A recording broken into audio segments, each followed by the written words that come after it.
Thomas Edison was one of the great inventors of our time.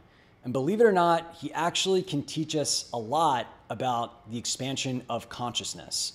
Now, if you don't know Thomas Edison, one of the things that Thomas Edison would do is he would take naps every day with 2 steel balls in his hands. And eventually, just about as he was about to fall asleep, the balls would drop and he would wake up.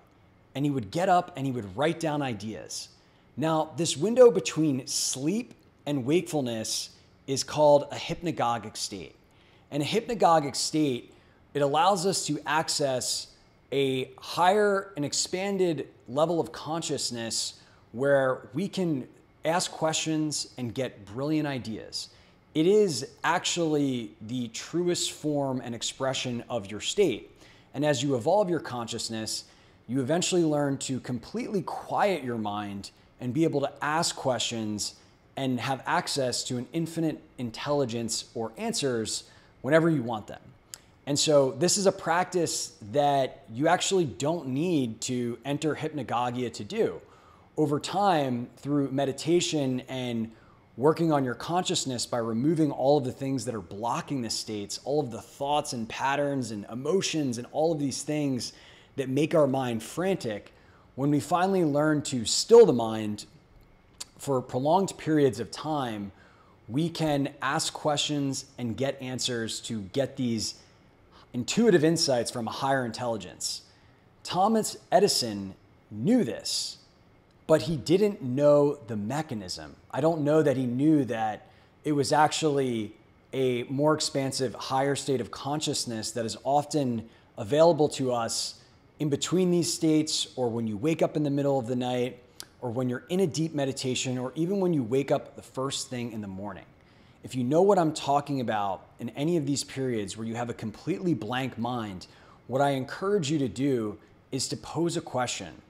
And when you pose that question, don't try to think of an answer, just see what emerges. You can even speak it out loud so that you're not filtering it down in any way, and see what comes up. This is a way to access that unfiltered consciousness that is often much more intelligent and expansive than the rational thinking mind.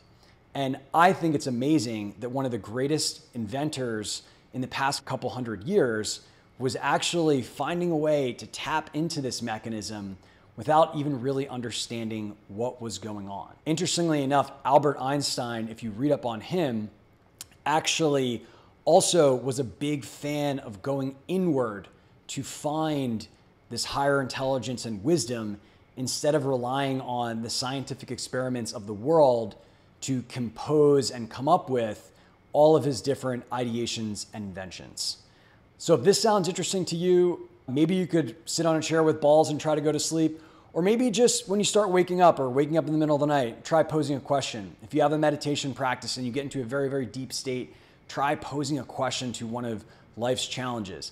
I know a lot of people use psychedelic substances to do this, but guess what? You actually don't need to do this. What you do need to do is learn how to develop a quiet mind and remove all of the programming that is blocking that higher state of consciousness.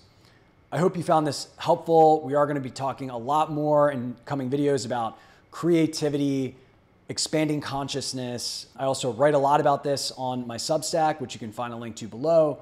If this is interesting to you, I encourage you to subscribe to both, and I look forward to future videos with you.